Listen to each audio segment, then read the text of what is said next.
दोस्तों पहली ऑडियो से ही मैं बताता आ रहा हूं कि वो सारनाम क्या है।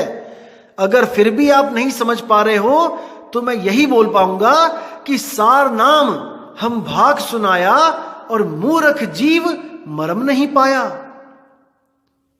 इसको समझो, मैं भाग भाग के पहली ऑडियो से बता रहा हूं कि वो सारनाम क्या है, सारनाम क्या है, लेकिन कुछ लोग इसको नहीं समझ पा रहे हैं।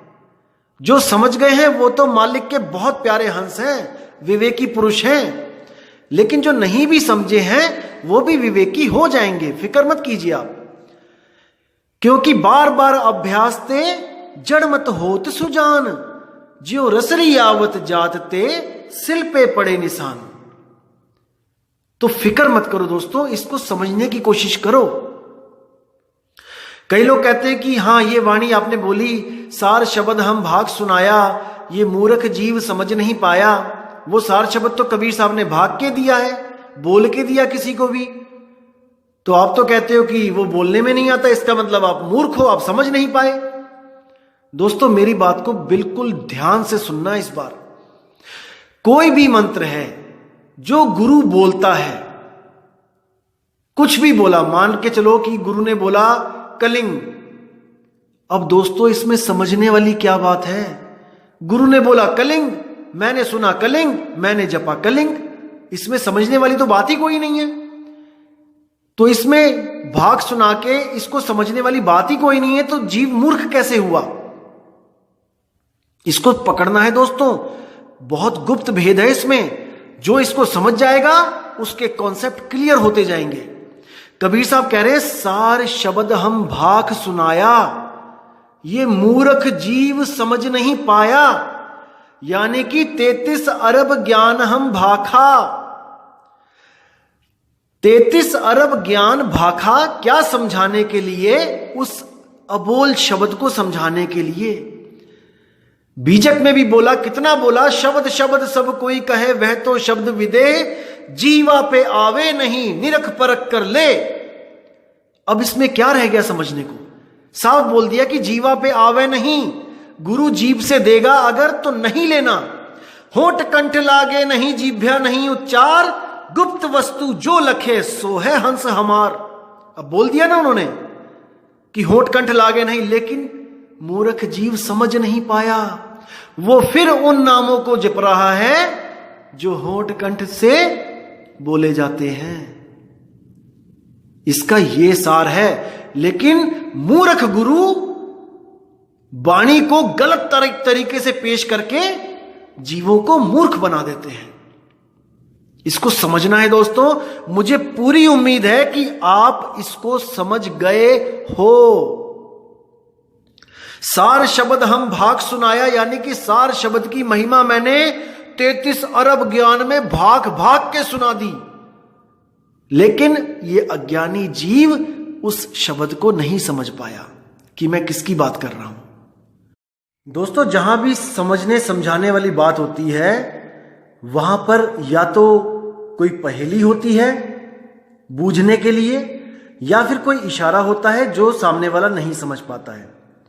अगर कोई मंत्र की बात चल रही है तो दोस्तों वहां पे समझने की कोई जरूरत ही नहीं होती। जो गुरु ने दे दिया वो आपने सुन के जपने लग जाना है, रटने लग जाना है, तोते की तरह। जैसे तोते को आपने एक मंत्र दे दिया हरियम, अब तोते ने उसको समझना नहीं है कि उसका क्या मतलब होता है, अब वो रटने लग जाएगा तोते की तरह, हरियम हरियम हरियम। तो कबीर साहब ने ये नहीं बोला कि मैंने उसको भाग के सुनाया और तू समझ नहीं पाया। नहीं, अगर कबीर साहब भाग के सुनाते तो उसमें समझने वाली तो कोई बात ही नहीं रह गई थी। गुरु ने भाग के सुनाया, मैंने सुन के उसको रटना शुरू कर दिया। लेकिन यहां पर कबीर साहब भेद की बात कर रहे हैं कि मैंने उस वाणियों के द्वारा उस भेद को उजागर करने की लाख कोशिश करी, लेकिन ये मूर्ख जीव समझ नहीं पाया। तो दिक्कत यहां पे है। इसीलिए मैं कह रहा हूं कि इस ज्ञान को, इस निर्मल ज्ञान को ये सोच के मत समझो कि मैं किसी के गुरु की बुराई कर रहा हूं या मैं किसी के गुरु को नीचा दिखाना चाहता हूं। अरे गुरु मेरे सब ही बड़े, अपनी अपनी ठौर, लेकिन शब्द विवेकी पारखी सो माथे के मोर। माथे के मोर का मतलब कि जैसे किसी लड़की की शादी होती है तो बहुत से लोग आते हैं शादी में, दूल्हे के साथ उसके यार दोस्त भी आते हैं, खूब सज धज के आते हैं, सुंदर सुंदर कपड़े पहन के आते हैं, इत्र लगा के आते हैं, बढ़िया से बढ़िया चश्मा लगा के आते हैं, यानी कि कोई भी कमी नहीं होती है, पूरे बन-ठन के आते हैं। लेकिन फिर भी जो लड़की होती है वो केवल और केवल अपने पति के गले में ही वरडाला डालती है जिसके सिर पर मोर होता है। मोर क्या होता है? शादी का सेहरा टाइप एक मुकुट होता है। तो ऐसे ही सारे गुरु जो ज्ञान दे रहे हैं, अच्छी बातें ज्ञान दे रहे हैं, लेकिन उसमें से हमने वो गुरु चुनना है जो शब्द विवेकी पारखी हो, नहीं तो हमारा काम नहीं बनेगा। इसी तरह गुरु मेरे सभी बड़े, सब गुरु ज्ञान दे रहे हैं, सब गुरु मीट मांस बकरी मुर्गी अंडा दारू सब कुछ छुड़वा रहे हैं। मेरे गुरु महान हैं जो कम से कम एक इंसान को, जो जानवर बना हुआ था उसको इंसान तो बनाया। लेकिन फिर भी क्या कह रहे हैं कि इतना कुछ करने के बाद भी वो मुक्त नहीं कर सकता, नहीं कर सकता, क्योंकि उसके पास सार शब्द नहीं है। दिक्कत यहां पे है। इसलिए कह रहे हैं गुरु गुरु में भेद है, गुरु गुरु में भाव, सोई गुरु नित वंदिए, जो शब्द बतावे दाओ। जो गुरु आपको सार शब्द का लखाव करा दे वही सतगुरु है। एक छुड़ाए एक लखाए, तब प्राणी निज घर को जाए। सोई गुरु पूरा कहाए, जो दो अक्षर का भेद बताए। तो इसको समझना है दोस्तों। जैसे पिछले भजन में आपको बताया था कि दास मलूक सलूक कहते हैं, खोजो खसम कबीर। वो कबीर खसम को खोजो। इसी को कबीर साहब कहते हैं, कहें कबीर अक्षर दो भाख, होगा खसम तो लेगा राख। अब देखना दोस्तों, यहां पे सोचना इस बात को कि मलूक दास जी कह रहे हैं कि कबीर खसम है, कबीर को खोजो, और कबीर साहब कह रहे हैं खसम वो है जो दो अक्षर का भेद बताए। समझना इसको। कहे कबीर अक्षर दो भाख, गुरु की महिमा बता रहे हैं कि ऐसा गुरु ढूंढ ले जो दो अक्षर को भाख के समझाए कि कौन सा अक्षर मुक्ति का दाता है और कौन सा अक्षर बंधन में डालता है। बंधन वाले अक्षरों को छुड़वा दे और मुक्ति वाले अक्षर का लखाव करा दे। इसी को बाबा नानक कहते हैं, जेतु पढ़िया पंडित बिन दो आखर दो नामा। दो आखर यानी एक 52 अक्षर और एक आत्म अक्षर। इन दोनों को जब तक तूने नहीं समझ लिया पंडित, बिन दो अक्षर दो नामा। दो नामा कौन सा? एक सतनाम और एक असत नाम, एक झूठा नाम कृत्रिम नाम मैन मेड नाम और एक सेल्फ मेड नाम। प्रणवत नानक एक लंगाए, जे कर सच समावा। अब वो गुरु क्या करेगा? इन दोनों अक्षरों में से, इन दोनों नामों में से एक छुड़वा देगा जो असत्य है, असार छुड़वा देगा और सार लखा देगा। गुरु तो ऐसा चाहिए जैसा सूप सुहाए, और सार सार तो गही रहे थोथा दे उड़ाए। थोथा उड़ा देगा और सार को लखा देगा। तो इसको गहराई से समझना है दोस्तों, क्योंकि इसको समझे बिना आपकी मुक्ति नहीं हो सकती, नहीं हो सकती, नहीं हो सकती। 52 अक्षर जब तक नहीं खत्म हो गए आपके दिमाग से, आपके मन से, तब तक आप मुक्त नहीं हो। जब 52 का टूटे डोरा सहजे छूटे काल झकोरा, फिर नहीं आए फिर नहीं जाए और सार शब्द में रहे समाये। उस शब्द में सुरती समाएगी और फिर उसको कोई अलग नहीं कर सकता। अरे सुरत समाए शब्द में वाको काल न खाए। कौन से शब्द में समाए? उस सार शब्द में समाए। वो सार शब्द कोई मंत्र नहीं है कि उसको जप के कोई और मिलेगा तीसरा आपको। वो सार शब्द ही सतपुरुष कहाया और ये मूर्ख जीव समझ नहीं पाया।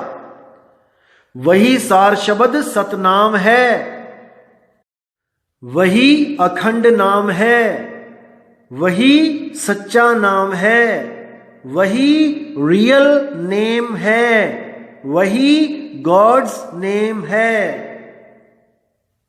उसके अनंत नाम रख दो, लेकिन वस्तु वो एक ही है जिसको शब्द गुरु कहा जाता है। शब्द गुरु सुरत धुन चेला, देह गुरु नहीं है। शब्द गुरु है और उसका चेला कौन है? जो उस धुन को सुने। सुरत धुन चेला। सुरती जब उस धुन को सुनती है वही असली चेला है।